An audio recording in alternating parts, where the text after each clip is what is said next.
Good afternoon children.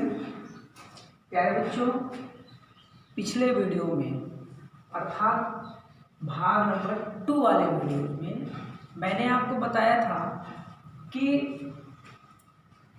संधि की परिभाषा मैंने आपको बताई थी। और परिभाषा जो मैंने बताई थी, एक बार मैं रिपीट कर दे रहा हूँ। परिभाषा जो मैंने बताई थी वो परिभाषा थी, जब दो या दो से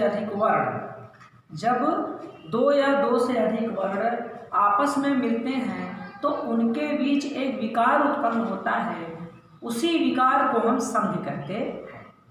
मैंने उदाहरण भी दिया था, वो उदाहरण कंप्लीट नहीं हो पाया, वीडियो कट गया, तो उस उदाहरण को मैं आज अभी सिद्ध करके बताऊंगा। आइए, मैंने उदाहरण में लिखा था बच्चों, क्या लिखा था? राकेश। मैंने बताया था प्यारे बच्चों कि पद सार्थक है तो विच्छेद भी सार्थक ही होगा। ठीक है, जैसे मैंने व्हाइट ग्रीन बोर्ड पे लिखा है राकेश। राकेश का मतलब होता है बच्चों चंद्रमा। राकेश हम बोलते हैं चंद्रमा। ठीक है, तो जब हम राकेश का संधि विच्छेद करें तो उसका विच्छेद जब हो जाए तो उसका भी अर्थ चंद्रमा ही निकलना चाहिए, तभी आपका विच्छेद सही है। अच्छा, दूसरी बात क्या है? दूसरी बात यह है कि आप यह देखिए कि संधि कहाँ हुई है। प्यारे बच्चों, जहाँ पर संधि होती है वहीं से विच्छेद होता है। ठीक है ना? तो आप देख पा रहे हैं कि क में एक की मात्रा लगी है, अर्थात यहीं पर संधि हुई है, हम यहीं से तोड़ सकते हैं। तो जो पद बनेंगे, जो बच्चों पद बनेंगे वो भी सार्थक ही होने चाहिए, नहीं तो फिर उसका कोई अर्थ नहीं निकलेगा। जैसे हमने इसको अलग किया तो ये बना राका धन ईश। राका का मतलब होता है रात्रि का, ईश हमारे स्वामी। राका का मतलब रात्रि का, ईश हमारे स्वामी। तो रात्रि का स्वामी माना गया है चंद्रमा को। देखा है आपने कि राकेश का मतलब चंद्रमा था। तो जब मैंने राकेश को अलग किया तो दो पद बने, एक बना राका और दूसरा बना ईश है। इसका भी मतलब क्या हो गया? चंद्रमा। इसलिए ये आपका विच्छेद सही है। आगे देखिए, आपने परिभाषा में क्या लिखा कि जब दो या दो से अधिक वर्ण, मैंने वर्ण कहा है, शब्द मत कहिएगा, जब दो या दो से अधिक वर्ण, तो आइए आगे बढ़े। तो राक क से हम आ अलग करेंगे और आगे क्या है? ईश है। ठीक है बच्चों, तो देखा, जब दो या दो से अधिक वर्ण, यहाँ दो है, एक आ है और दूसरा इधर ई है, दूसरा इधर क्या है? ई है। दो वर्ण हुए, आपस में मिलते हैं तो देखिए, ये आपस में मिले तो उनके बीच जो विकार उत्पन्न होता है, जब ये मिलेंगे तो रिएक्शन होगा, विकार होगा।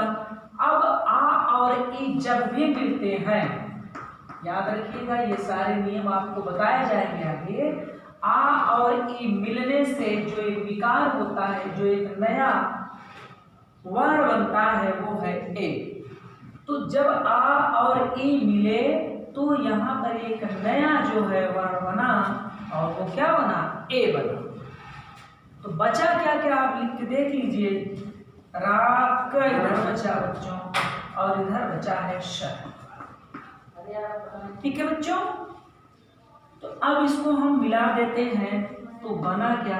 राक का में एक की मात्रा, ये एक की मात्रा है, देख लीजिए, एक की मात्रा ऐसे होती है। फिर उसके बाद आप इसको लिख दीजिए और इधर आप क्या लगा देंगे? विसर्ग लगा देंगे।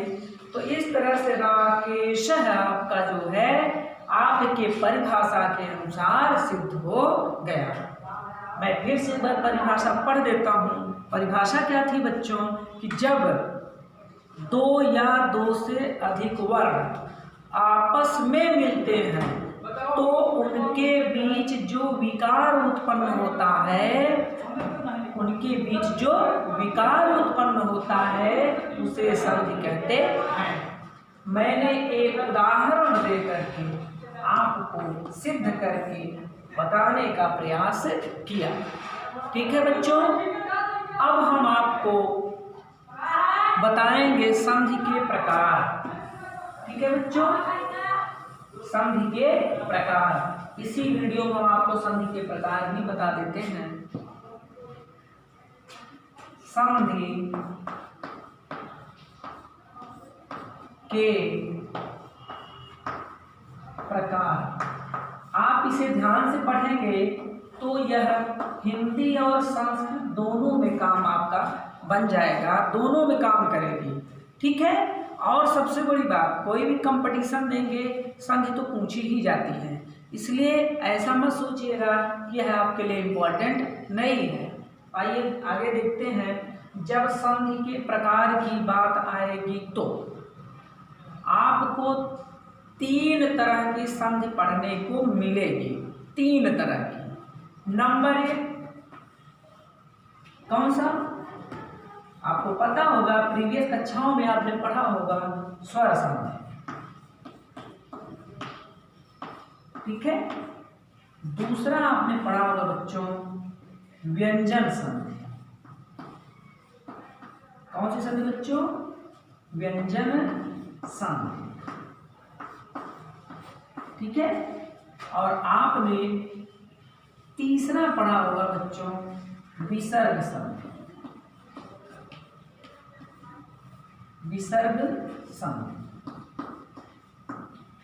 इस तरह से संधि के 3 प्रकार हुए, स्वर संधि, व्यंजन संधि और विसर्ग संधि। ठीक है बच्चों, मैं फिर से बता दूं, संधि के 3 प्रकार हुए, स्वर संधि, व्यंजन संधि और विसर्ग संधि।